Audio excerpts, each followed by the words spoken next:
الرحمن الرحیم۔ تمام دوستوں بھائیوں کو السلام علیکم ورحمۃ اللہ وبرکاتہ۔ یہ جماعت نحم اور غزل ہے میر تقی میر کی، اس کے ہم مشکل الفاظ اور تشریح کو دیکھیں گے۔ سب سے پہلے اشک آنکھوں میں کب نہیں آتا، لہو آتا ہے جب نہیں آتا، ہوش جاتا رہا نہیں لیکن جب وہ آتا ہے تب نہیں آتا۔ تو اشک کا مطلب ہے آنسو، اور لہو خون کو کہیں گے، مونس کہیں گے ہمدرد کو، غمخوار کو۔ اور اس کی تشریح دیکھتے ہیں کہ میر تقی میر اس شعر میں یہ کہتا ہے کہ میری زندگی کا ایسا کوئی لمحہ نہیں، ایسا کوئی ساحت نہیں جب میری آنکھوں سے آنسو نہ بہے ہوں، جب میں رو نہ رہا ہوں۔ اگر کبھی آنسو ختم بھی ہو جائیں تو پھر ان آنسوؤں کی جگہ خون آنا شروع ہو جاتا ہے۔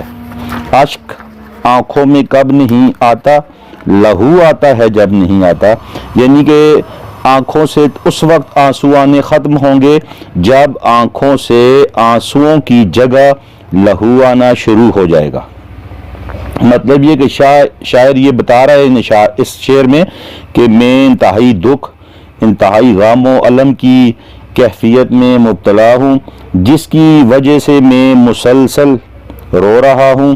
اور لازمی بات ہے جب کوئی شخص مسلسل روتا رہے گا تو ایک وقت ایسا بھی آتا ہے جب اس کے آنسو ختم ہو جاتے ہیں، آنسو خشک ہو جاتے ہیں اور آنکھیں سرخ ہو جاتی ہیں۔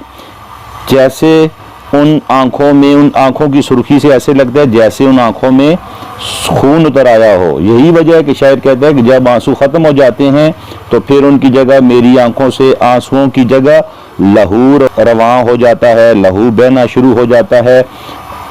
اور اس شعر کا جو مقصد یا مطلب سامنے آ رہا ہے وہ یہی ہے کہ شاعر انتہائی غم میں مبتلا ہے، دکھ اور درد میں مبتلا ہے، اور اس کے آنسو تھمنے کا نام نہیں لیتے، اور آنسو اس وقت آنا ختم ہوتے ہیں جب آنسوؤں کی جگہ لہو آنا شروع ہو جاتا ہے۔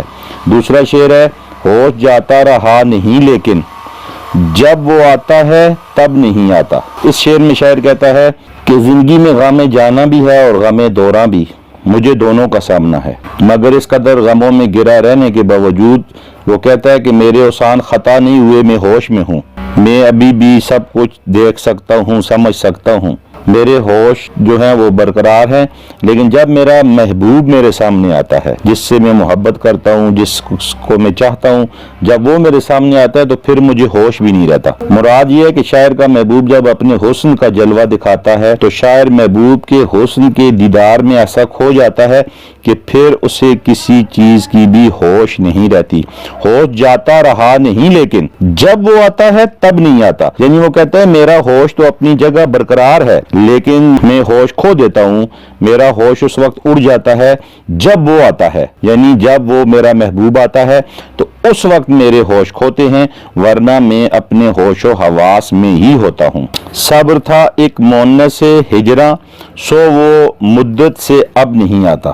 اس شعر میں شاعر کہتا ہے کہ محبوب کی جدائی کے لمحات گزارنا میرے لیے انتہائی مشکل ہے، انتہائی کٹھن کام ہے یہ کہ میں وہ جدائی کے لمحات جو گزار رہا ہوں، اور ان لمحات میں محبوب سے ملاقات کی آس ایک صبر ہی تو ہے، اور یہ جو صبر ہے یہی میری مشکل کا ساتھی ہے۔ صبر تھا ایک مونس ہجراں، یعنی یہ جو صبر میں کر رہا ہوں، یہ جو میں برداشت کر رہا ہوں، یہ ایک میرا دوست ہے، میرا غمخوار ہے، ہجراں جدائی کے لمحات میں صبر تھا، یعنی صبر کیا، یہ جو صبر ہے، صبر کو وہ کہہ رہا ہے کہ یہ میرا مونس ہجراں ہے، یعنی جس نے مجھے جدائی کے لمحات میں تھپکی دی، میرا ساتھی بنا، سو وہ مدت سے اب نہیں آتا۔ شاعر کہتا ہے کہ محبوب کی جدائی کے غم میں ایک صبر ہی تو میرا ساتھی تھا جس کے سہارے میرے غم میں کوئی کمی آ جاتی ہے، اور مجھے محبوب سے ملاقات کی امید بندی رہتی ہے، مگر اب تو میرے صبر کا پیمانہ بھی لبریز ہو چکا ہے، بھر چکا ہے، اب تو لاکھ صبر کرنا چاہتا ہوں تو بھی دل کو قرار نہیں ملتا. یعنی کہ جو صبر تھا، جو میرے جدائی کے دنوں کا دوست تھا، مونس تھا، وہ بھی مدت سے اب نہیں آتا. یعنی اب میرے بس سے صبر بھی نکلتا چلا جا رہا ہے. اب مجھے کسی بات پہ صبر بھی نہیں آ رہا. دل سے رخصت ہوئی کوئی خواہش، گریا کچھ بے سبب نہیں آتا. تو شاعر اس شعر میں اپنے رونے کا سبب بیان کرتے ہوئے کہتا ہے کہ میرا یہ رونا دھونا بلا وجہ نہیں ہے، یعنی کہ اس کے پیچھے بھی کچھ نہ کچھ وجہ ہے. یہ جو میرا رونا دھونا ہے یہ بے سبب نہیں ہے، گریا کچھ بے سبب نہیں، یعنی کہ میرا رونا دھونا بے سبب نہیں، اس کے پیچھے ایک وجہ ہے. اور وجہ کیا ہے؟ محبوب سے ملنے کی خواہش ہے. میں چاہتا ہوں کہ جلد از جلد میری محبوب سے ملاقات ہو، مگر مسلسل ناکامی اور دکھوں کی وجہ سے میرے دل سے محبوب کے وصال ملاقات کی خواہش بھی نکل گئی ہے. یعنی اب اسے محبوب کی جو ملاقات تھی اس کی بھی کوئی خاص خواہش نہیں رہی، اس لیے کہ دل سے اس خواہش کے رخصت ہونے پر مجھے بے اختیار رونا آ رہا ہے. دل سے رخصت ہوئی کوئی خواہش، یعنی وہ جو محبوب کو ملنے کی خواہش تھی وہ بھی چلی گئی، رخصت ہو گئی. گریا کچھ بے سبب نہیں آتا. کہتا ہے اب وہ خواہش تو ختم ہو گئی ہے، لیکن اب اس کی جگہ کیا آ گیا؟ گریا آ گیا، رونا دھونا آ گیا. یعنی اب میں رو دھو رہا ہوں. وجہ کیا؟ کہ وہ جو محبوب سے ملنے کی خواہش تھی اب تو وہ بھی ختم ہو چکی ہے.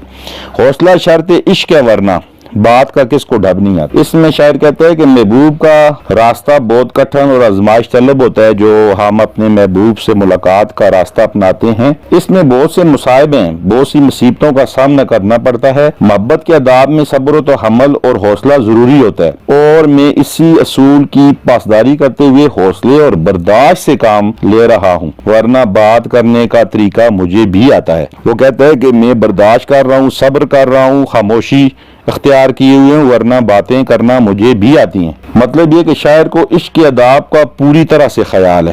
وہ نہیں چاہتا کہ اس کی جگ ہنسائی ہو، لوگ اس کے اوپر تالیاں بجائیں اور وہ ایک تماشے کی سی صورت اختیار کر لے، بلکہ وہ خاموشی کے ساتھ اپنے محبوب کے انتظار میں، دکھوں میں، کرب میں مبتلا ہے.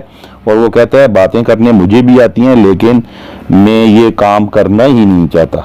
اور اس کی وجہ وہ کیا ہے؟ وہ کہتے ہیں محبوب کے ظلم و ستم اور بے رخی سے دل برداشتہ نہیں ہوتا، بلکہ خاموشی اور صبر سے اسے برداشت کرتے چلا جا رہا ہوں. محبت کی پاسداری میں کوئی حرج نہ آئے. جی میں کیا کیا ہے اپنے اے ہمدم، پر سخن تابا لب نہیں آتا. یعنی میرے دل میں کیا کچھ ہے وہ تم نہیں جانتے. میرے دل میں بہت سی باتیں ہیں جو میں اپنے محبوب سے کرنا چاہتا ہوں. جی میں یعنی دل میں کیا کیا ہے، کون کون سی باتیں ہیں. اے ہمدم، اے میرے دوست، اے میرے محبوب، میرے دل میں بہت سی باتیں ہیں. پر سخن تابا لب، پر سخن تابا لب نہیں آتا. لیکن شاعر کہتا ہے جب میں تیرے سامنے آتا ہوں نا تو پھر ایک بھی بات میرے ہونٹوں پر نہیں آتی. پر سخن لیکن وہ گفتگو، دل کے خیالات بیان کرنا. پر سخن یعنی میرے اندر جو گفتگو ہے، تابا لب وہ میرے ہونٹوں پر نہیں آتی، میرے لب پر نہیں آتی. وجہ کیا ہے؟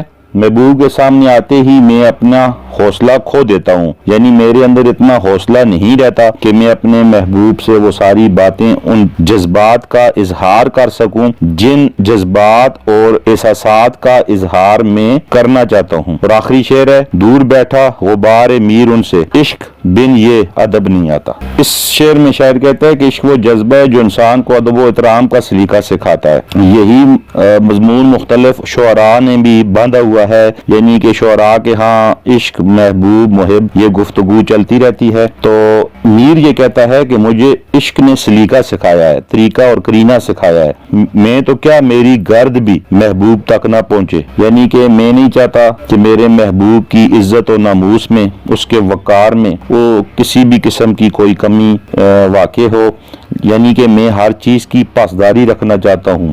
میں ایک سچا اور سچل چاہنے والا ہوں، اور میں یہ ہرگز نہیں چاہتا کہ میری وجہ سے، میری کسی حرکت کی وجہ سے میرے محبوب کے اوپر کوئی انگشت نمائی ہو، کوئی انگلی اٹھے یا اس کی عزت میں کسی بھی قسم کا کوئی حرف آئے. یعنی شاعر یہ کہہ رہا ہے کہ عشق و جذبہ ہے جو انسان کو ادب و احترام سکھاتا ہے، یعنی کہ میں ادب و احترام کے دائرے میں رہ کر محبت کرتا ہوں، عشق کرتا ہوں، اور میں نہیں چاہتا کہ کسی بھی قسم کی کوئی غلط بات یا کسی بھی قسم کی کوئی غلط گفتگو میرے محبوب سے جڑے اور اس کے اوپر لوگ انگلیاں اٹھائیں، بلکہ وہ کہتا ہے کہ میں تو یہ چاہتا ہوں کہ میری گرد بھی محبوب تک نہ پہنچے، میری دھول بھی میرے محبوب تک نہ پہنچے، بلکہ وہ ایک اچھی اعلیٰ و عرفہ باوقار زندگی بسر کرے۔ تو یہ انتہائی مختصر سی تشریح تھی۔ اللہ پاک آپ کا، میرا، ہم سب کا حامی و ناصر ہو۔ اپنی خصوصی دعاؤں میں یاد رکھیے گا۔ والسلام۔